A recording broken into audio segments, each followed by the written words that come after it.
Hi there, Smart Drivers. Rick with Smart Drive Test talking to you today about skills and techniques that you can put in place to prevent yourself being rear-ended. I was looking at Facebook last week and there was a campaign against distracted driving, and the campaign showed this awful traffic crash of a lorry driver, a tractor-trailer driver on the motorway in the UK, careening down the motorway and plowed into a line of queued up traffic that was obviously waiting to exit the motorway.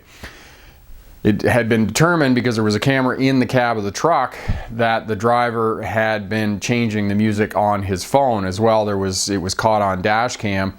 Somebody had a rear-facing dash cam, and the lorry was careening down the motorway and didn't even see the line of queued traffic and didn't even apply the brakes and simply plowed into the back. And 4 children were killed in the crash, which, as a parent myself, and those of you who are parents, we realize that it just makes us absolutely sick, because we would do anything to protect our children.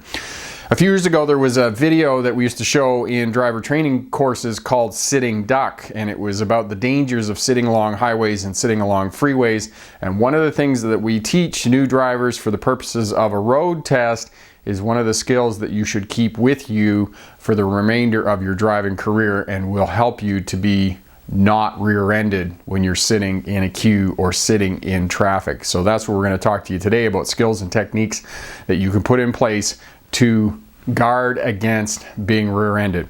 Stick around, we'll be right back with that information.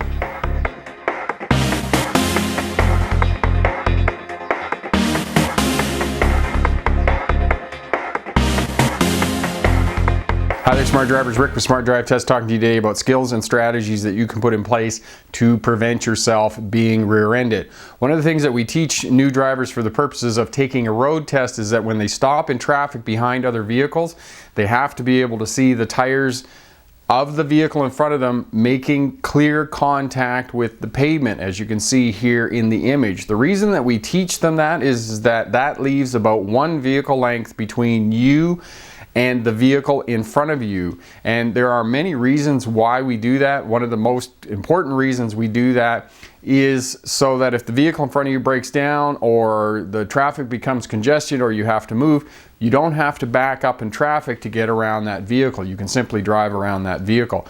That's one of the most prominent reasons why we teach new drivers that.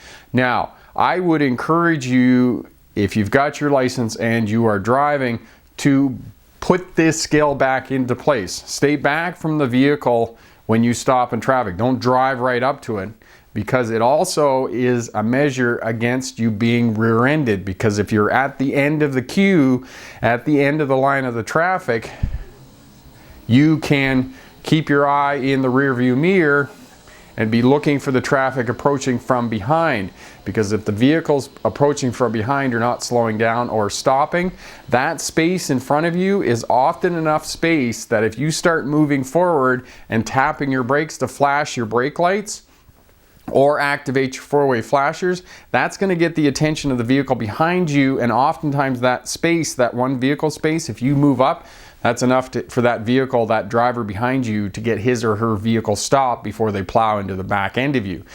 Now, if you're on the freeway and you see somebody coming up behind you in the mirrors and they're not slowing down, you can simply drive out and around the vehicle and get out of the way, and you're probably not going to be rear-ended.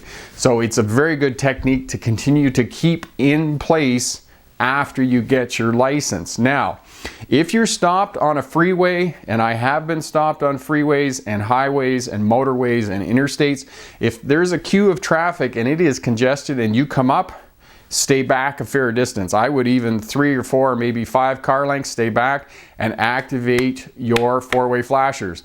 The flashing light of your 4-way flashers draws in our attention, because our vision is attracted to light and movement, and flashing lights on vehicles get our attention. Especially stopped vehicles on freeways where vehicles are traveling at high speeds, you need to get the attention of the vehicles behind you and indicate to them that you are coming to a stop on a high-speed freeway, highway, or interstate.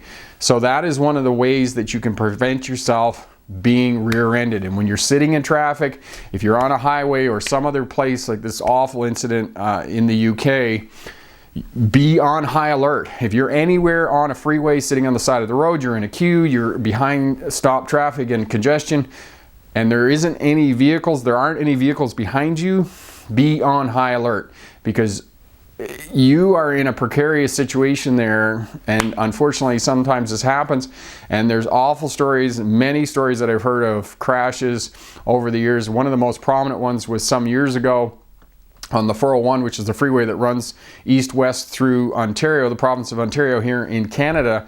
There was a police officer that had a tractor-trailer unit pulled over on the side of the freeway, and the officer was standing up on the steps of the truck talking to the driver of the truck, and another truck came down the freeway, somehow ended up off on the shoulder of the road, plowed into the back of the cruiser and the back of the truck, and killed both the police officer and the driver in the truck. So anytime that you're on an interstate, a freeway, a motorway, and you're stopped, be very afraid, be on very high alert, because you are in a dangerous position. So that's some techniques and skills that you can put in place to prevent yourself being rear-ended.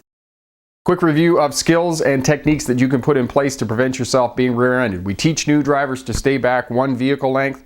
We stop in traffic so that you can see the tires of the vehicle in front of you making clear contact with the pavement. That way you've got enough room. If you're in the back of the queue, whether you're on a freeway or you're in town or wherever, you should always be looking in that rear view mirror, the center mirror up at the front, and your two wing mirrors to make sure that the traffic coming up behind you is stopped. Now, in the incident of the lorry driver plowing into the back of the queue, if you're at the back of the queue and you see some juggernaut coming up behind you that's not going to stop, get on the horn.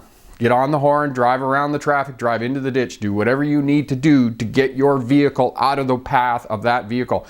Because if they hit you straight on, they're going to plow you straight forward. If you get the vehicle onto a bit of an angle or whatnot, you're going to decrease the amount of impact and you may survive the crash. Whereas if you are plowed straight into, you're probably not going to survive the crash. So try and get your vehicle off somehow, anywhere that you can reduce the head-on impact of vehicles coming up behind you. And if you are in the queue and you see the vehicle coming up behind you and you know that vehicle isn't going to stop, the vehicles in front of you need to be warned too, so that everybody can move forward.